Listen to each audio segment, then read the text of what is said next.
In this respect, yes. In this respect, our attitude is the one where we tend to experiment everything.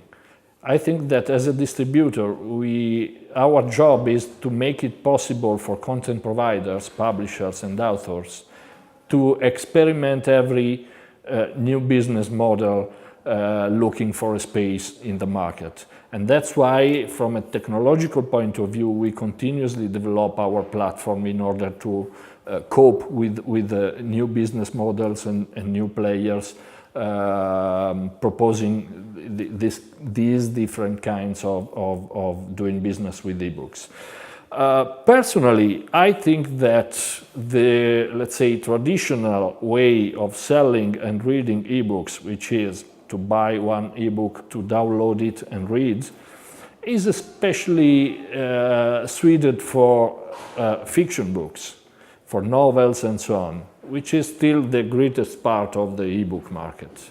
As for subscription and streaming business models, probably they will succeed more in an area which is still underdeveloped, which is the non-fiction and technical reference manuals books, where it makes more sense probably to have the possibility to search for something interesting within a wide catalog, a huge catalog.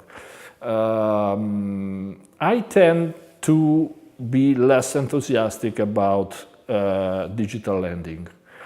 And it is for a couple of reasons. The first one being that the current dominant model in offering digital lending to libraries is a wrong one from my point of view. It's the overdrive model and others, where the library is supposed to choose titles, some titles within a catalog. It makes no sense. Once you are digital, you should be provided of the availability of all existing catalogs. And we do the same with for-profit companies like Amazon and all the bookstores online.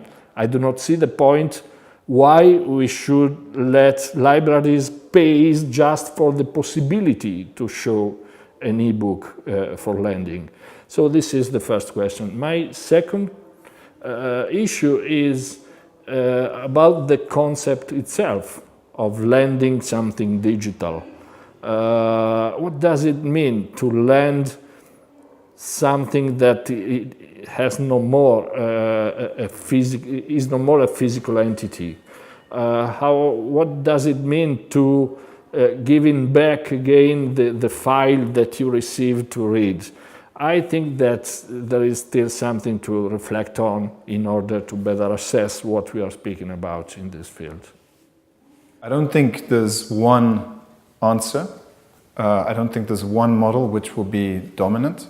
I think there are many models that can appear and that can be successful in digital. I think lending, library models, peer-to-peer.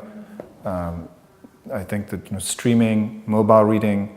I think there are many new models and experiments that are coming, that are appearing, that could be successful.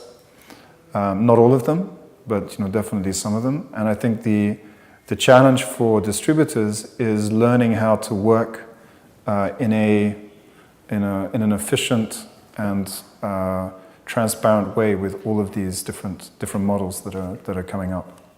No, basically in Brazil we are doing the buy and sell. There are some startups for lending, for subscription, but basically we are doing the regular model with the big retailer, global platforms. They are in Brazil. Amazon started in 2012, and last year they started the physical operation too. So we have the major platforms in Brazil. So basically, this is the model. There are some companies doing subscription, but they are very small for the moment. There is no the right answer for this question. But I can say that all these kind of business models have a great potential.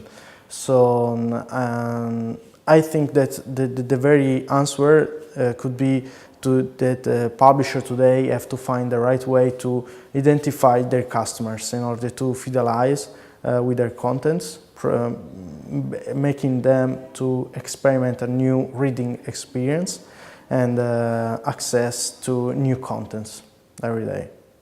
I think it will be a mix of it all, and there will be room for everybody. I'm sure about that. No one will win. Well, there's so many different business models. I think at least at first there'll be room for a lot of different ones and combinations of ones. Because when you speak of e-lending or subscription services, it's almost hard to explain what the difference is. They're quite close together. So I think several models will come up, and I hope they will. I hope publishers will dare to jump in there as well, because I think the more models, the more retail is out there, the better for the whole market. But as I said, e-lending is doing quite well in the Netherlands, and I think subscription service will go alongside, and maybe they'll grow together eventually.